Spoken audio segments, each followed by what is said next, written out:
గత 2 రోజుల నుంచి కరీంనగర్‌లో పాలిటిక్స్ హీటెక్కాయి. దీనిలో భాగంగా ఎమ్మెల్యే కౌశిక్ రెడ్డి చేసినటువంటి కామెంట్స్, అంతకుముందు బీఆర్ఎస్ వర్కింగ్ ప్రెసిడెంట్ కేటీఆర్, కేంద్ర హోంశాఖ సహాయ మంత్రి బండి సంజయ్ మీద చేసిన కామెంట్స్, ఆ నేపథ్యంలో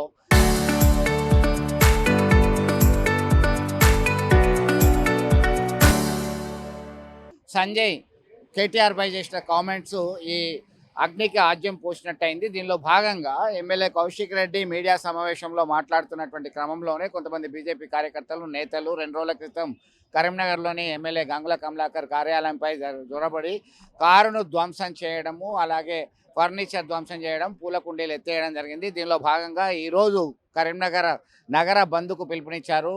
టీఆర్ఎస్ శ్రేణులు, నేతలు పెద్ద ఎత్తున ఉదయం నుంచి రోడ్డు మీదకి వచ్చారు. అయితే ఎక్కడికక్కడ వాళ్ళని గృహ నిర్బంధం చేయడం జరిగింది. కొద్దిసేపటి క్రితమే ఎమ్మెల్యే, మాజీ మంత్రి గంగుల కమలాకర్తో పాటు ఇతర కార్యకర్తలు, అనుచరులని దాదాపు 100 మందిని కరీంనగర్ సిటీ పోలీస్ ట్రైనింగ్ కళాశాలకు తరలించడం జరిగింది. అదుపులోకి తీసుకురావడం జరిగింది. ఎవరిని సైతం బయట తిరగడానికి వీలు లేదని చెప్పేసి పోలీసులు చెప్తున్నటువంటి పరిస్థితి. ఒకవైపు ఎందుకు బంద్ పాటించాలి, ప్రజలకు ఇబ్బంది వచ్చేటువంటి చర్యలు ఖండించాల్సిందే, మీరు ప్రశ్నించండి అంటూ బీజేపీ లోక్సభ ఇన్ఛార్జ్ కన్వీనర్ అయినటువంటి కార్పొరేటర్ ప్రవీణ్ పిలుపునిచ్చారు. అలాగే కాంగ్రెస్ నేతలు, శ్రేణులు సైతం ఎవరో బంద్లో పాల్గొనొద్దు అని చెప్పేసి కాంగ్రెస్ పార్టీకి సంబంధించినటువంటి పిలుపునిచ్చడం జరిగింది.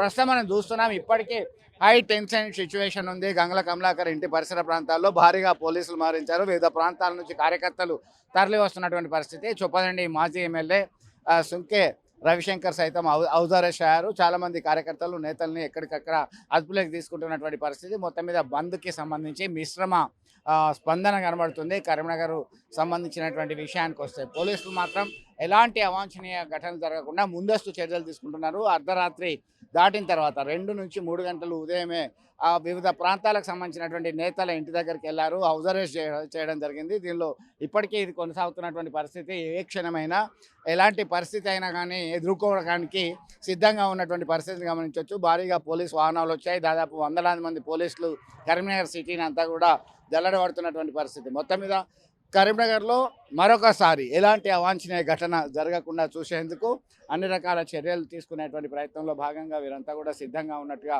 మనకు కనబడుతుంది. ఇప్పటికిప్పుడు కొద్దిసేపటి క్రితమే ఇది చేయడం జరిగింది. వివిధ ప్రాంతాల నుంచి, కరీంనగర్ అర్బన్, కరీంనగర్ రూరల్ ప్రాంతాల నుంచి కార్యకర్తలు, నేతలు, కార్పొరేటర్లు, మాజీ కార్పొరేటర్లు పెద్ద ఎత్తున గంగుల నివాసానికి వచ్చారు. నల్ల జెండాలు పట్టుకొని నిరసన తెలియజేయడం జరిగింది. బయటకు వెళ్ళి బంద్లో పాల్గొనాలని చెప్పి వెళ్తున్నటువంటి క్రమంలోనే వాళ్ళని అదుపులోకి తీసుకోవడం జరిగింది. వాళ్ళందరినీ కూడా సంధానించడం జరిగింది. మొత్తం మీద ఎట్టి పరిస్థితుల్లో ఉపేక్షించేది లేదు అని చెప్పి చెప్తున్నటువంటి పరిస్థితి. మొత్తం మీద ఈ మాటల యుద్ధం కాస్త ప్రజాస్వామ్య వ్యవస్థను అపహాస్యం చేసే విధంగా చేతల వైపుకు వెళ్ళింది అని చెప్పేసి రాజకీయ విశ్లేషకులు విమర్శలు గుప్పిస్తున్నటువంటి నేపథ్యంలో ప్రశాంతంగా ఉన్నటువంటి కరీంనగర్లో రాజకీయంగా ఈ యుద్ధ వాతావరణం నెలకొనడానికి ప్రధానమైనటువంటి కారణం పిఎంజే జ్యువెలరీలో పట్టపగటీలు 5 దొంగలు 4 వ్యక్తులను కాల్చి సొత్తు ఎత్తుకెళ్ళి పరారైనటువంటి ఘటన నేపథ్యంలోనే ఇవన్నీ కూడా దారి చేశాయని చెప్పి చెప్పుకోవచ్చు. మొత్తం మీద ఇప్పటికైనా ఈ పరిస్థితి కంట్రోల్ అవ్వాల్సిన అవసరం ఉంది. పోలీస్ అధికారి ఉన్నాడు మనకు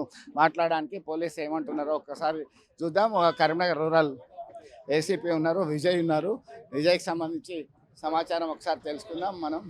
పోలీసులు ఎంతమందిని అదుపులోకి తీసుకున్నారు, ఏం చేస్తున్నారు, ఇదంతా కూడా ఇప్పటికీ వ్యాన్లు సిద్ధం చేశారు. 3 వ్యాన్లు పోలీసు ట్రైనింగ్ కళాశాలకు తరలించడం జరిగింది. ఒకటే నిమిషం, ఎట్లా ఉంది, లా అండ్ ఆర్డర్ కంట్రోల్లో ఉందా? బంద్కు సంబంధించి ఏ విధమైన చర్యలు తీసుకున్నారు, ఎంతమందిని అరెస్ట్ చేశారు? మా సిపి సార్ ఆదేశాల మేరకు ఈరోజు బీఆర్ఎస్ టౌన్ బంద్ కాల్ఫర్ చేయడం సందర్భంగా ముందస్తుగానే మేము పికెట్స్ కానీ లిఫ్టింగ్ పార్టీస్ని ఏర్పాటు చేయడం జరిగింది. అదేవిధంగా ఎవరైనా అంటువర్డ్ ఇన్సిడెంట్స్ పాల్గొనే అవకాశం ఉన్న వాళ్ళని ముందస్తుగా ప్రివెంటివ్ అరెస్ట్ చేయడం కూడా జరిగింది. మొత్తానికి కంట్రోల్లో ఉందా సిచ్యువేషన్? అయితే సిచ్యువేషన్ ఇస్ అండర్ కంట్రోల్. మొత్తం మీద పరిస్థితి ఇప్పుడు కంట్రోల్లో ఉంది. సిపి ఆదేశాల మేరకే అన్ని రకాల చర్యలు తీసుకుంటున్నామని చెప్పి పోలీసు అధికారులు చెప్తున్నటువంటి పరిస్థితి. మొత్తం మీద హై టెన్షన్ సిచ్యువేషన్ అయితే ఇంకా కొనసాగుతున్నటువంటి పరిస్థితి అయితే గమనించవచ్చు. వీడియో జర్నలిస్ట్ సుమంత్తో కలిసి చంద్రశేఖర్, RTV కోసం.